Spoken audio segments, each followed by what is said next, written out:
In the back corner. Back corner. Yes. Okay, thank you. I think my question has nothing to do with interpretation of religious text, but rather has something to do with your philosophical aspect in this paper.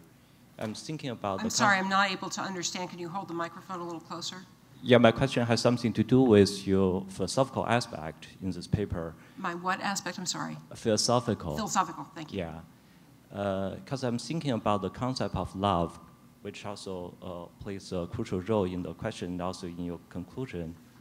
And certainly I was not brought up in this religious world, but like I could give another analogy which try to supplement your analogy between the Take Day Pack story and also Bible stories.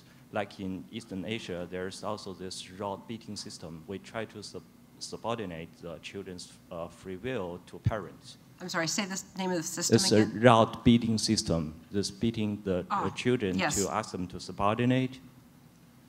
And in this way, it's really hard to see the ancient parents not or won't love their children, but there's another way to show their love. So in this sense, I'm just wondering what kind of love actually you presuppose here in this paper, because it gives me a very strong impression that here this love, this concept of love is a strongly liberal notion of love in modern world. It's not love like in ancient world. So the question has something to do with this central concept of love. Thank you. So let me just, I'm sorry, I need to ask the questioner a question. Are you basically suggesting that my conception of love might be anachronistic and that it doesn't... You don't clearly explain this concept of love. You just show, okay, there's a tension between these Bible stories, and even though with your own interpretation and the concept of love, which actually when we claim that God loves us, right? So here the question comes to the concept of love. What kind of love you presuppose here, and why this story which you refer to doesn't show God loves us? I think the only assumption I need to make about love is that if someone loves a person, that they are they're going to be, their behavior toward that person is going to be governed, or sorry, they're going to believe that their behavior toward that person ought to be governed by concern for the individual's well-being. If you grant me that assumption, then I think we can talk. I think there's been some moral progress made since the times that in which the Hebrew Bible was composed, and I think that we know. I think part of the progress is empirical progress. I think we know more than we used to know about various things. And I think that it's possible for someone to have very good intentions toward an individual that they genuinely love and be very mistaken either about what the beloved individual's well-being would consist in, or about what means are going to be efficacious or appropriate for achieving that well-being. So I think there can be loving parents. I think there could have been loving parents in the past who sincerely loved their children and yet beat them. I think beating children does not conduce to a child's well-being. I think that at least in some milieu, in some parts of the world now, we understand that, and that a parent who continues to beat a child is either willfully ignoring the evidence that this is a bad way to discipline a child, or they don't love their children. But I'll just say, I think we've made a lot of moral progress in many areas. I think we now know, I don't think we just believe, I think we know that it's wrong to enslave another human being. I don't think that was known at the time of the writing of these texts. I think we know that women are not property of their husbands or their fathers, and that they're not to be casually handed over to someone to be raped to prevent some greater harm from befalling that person. that they are not to be basically bought and sold for purposes of making alliances and so forth. I think we know that women are people too now, and I don't think that was known. So as I said, I think I only need a very minimal assumption about what love is and how it ought to constrain the behavior of people who say they love each other. And I think that we've made moral progress. Thank you. The gentleman here on this side of the room suggested that the important thing is to read the text as it seems plainly to us, and that's probably how the Hebrews read it. And that seems to be your methodology, at least, also, to read the text naively.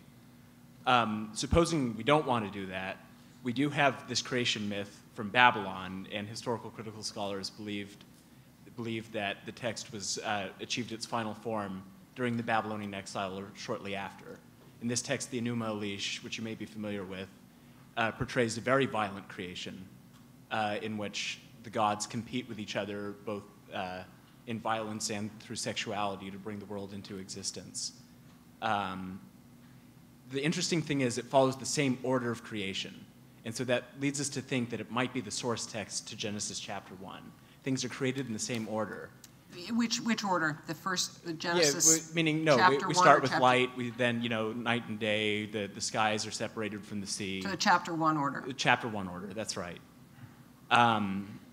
What's changed is... Which is the younger story, according to the scholarship. I'm supposed to not permit exchanges, and we are after questions as well, not additional lectures. I'm getting to a question.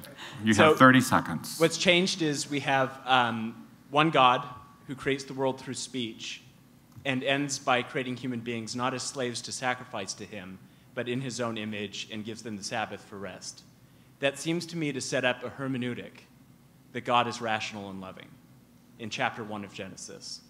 Does set up a hermeneutic mean no give evidence for the truth? Meaning that we are presented a God that's rational and loving, and all stories. You have 7 seconds for your question. You should give him more time, because I think that.